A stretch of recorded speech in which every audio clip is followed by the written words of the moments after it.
Good evening, everyone. Tracy Luciani Price from Price Team Mortgages talking about separation and mortgages.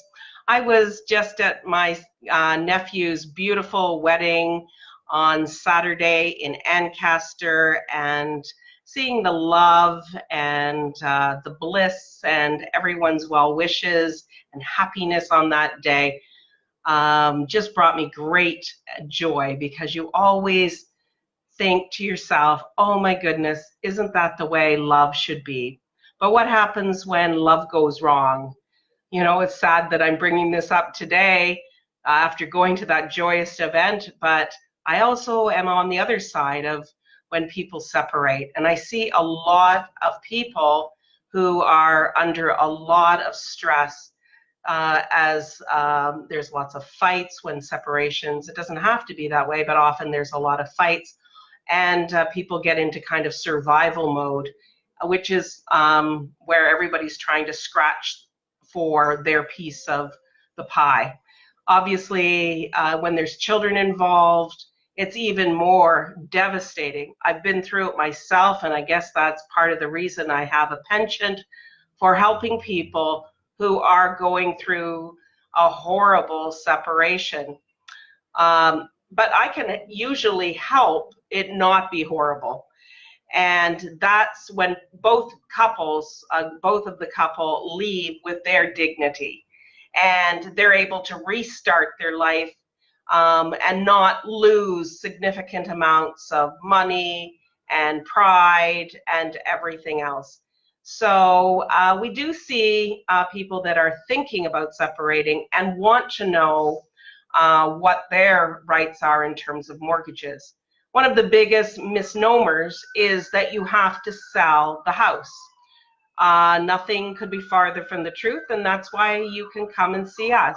You don't have to sell your home when you are separating and split the equity. One person can stay in the home, and often it takes a strategy from us to figure out how to keep the person, the wife or the husband, in the home, and actually talking to the other side on how to make that happen. If there is not sufficient income for the client to keep the home, we often add a father or a mother as a co-signer. So that person that is living in the home, once they are receiving support for the children and reestablishing themselves in a career, sometimes people already make decent money and they don't need a co-signer, but often is the case that they need a co-signer in order to pay out the exiting spouse. Now, the good news is that you can go up to 95% of the value of the current value of the home, and often, many times, that's a really good place. If you can go up to 95% of the home for a refinance, you can pay off the existing spouse. So if, let's say, the house is worth $500,000, you have a $300,000 mortgage, so the existing equity would be $200,000. Then you would split the equity, and the exiting spouse would get $100,000. Now, with $100,000, they could go on and buy another home. So instead of both people going off, you know, half-cocked and angry at each other, what happens is often if it's fairly acrimonious, we can sit down with both and say, who wants to keep the home? Who wants to stay in their home, and who wants to leave? And you know, you loved this person deeply when you were married to them. So please take a step back. Find somewhere that in your heart, get into your heart and find out how you both can go on and live happily apart.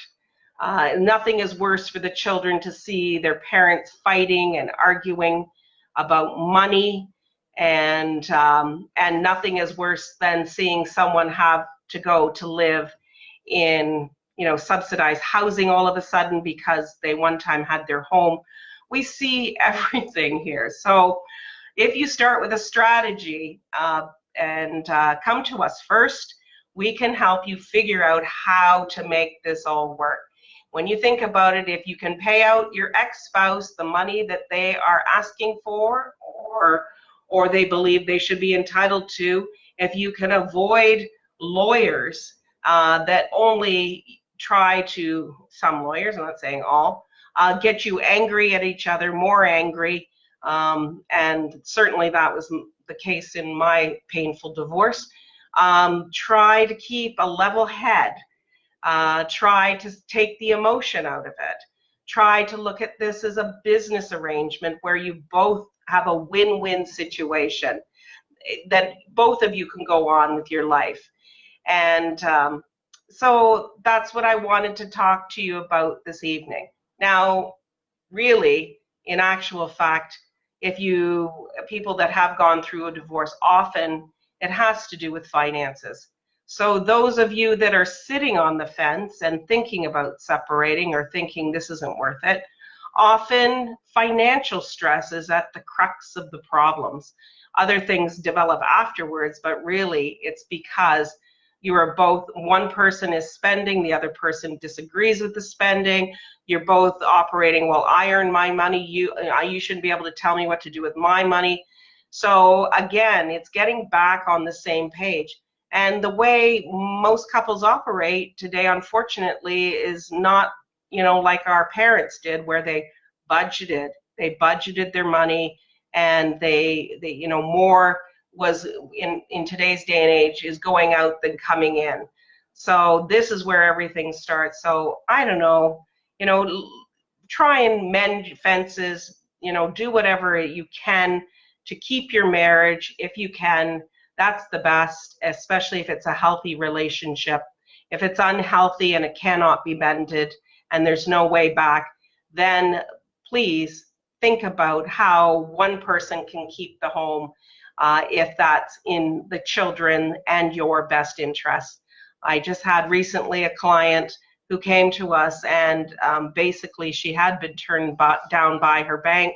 She couldn't get a mortgage on, and she was a child care operator on her house, and she was really being bullied, really being told, it's my house, get out of my house, you need to go and find some place to rent, and she was going to lose not only her income, but also the home for her daughter.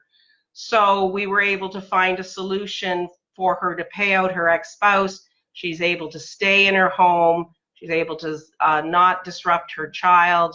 And now actually the spouse has come to the table and is happy because he's going to leave the marriage with $30,000, which is exactly what he wanted. So many times separating couples are actually kind of stuck. They don't know how they can even separate because there isn't enough money. And we help you figure out how that can happen, how you can stay in your home, how you can afford to live. And what is really beautiful is even after people separate a few years later, even though they were at one time crying in their beer and very, very sad, I love when they come back to us and they say, I've met somebody and I've fallen in love again. So it's life. It's a cycle of life. I hope you all have lots of love in your life and try to keep your marriages good and strong. That's the best. But if you can't and you need some help, please give us a call. Good night.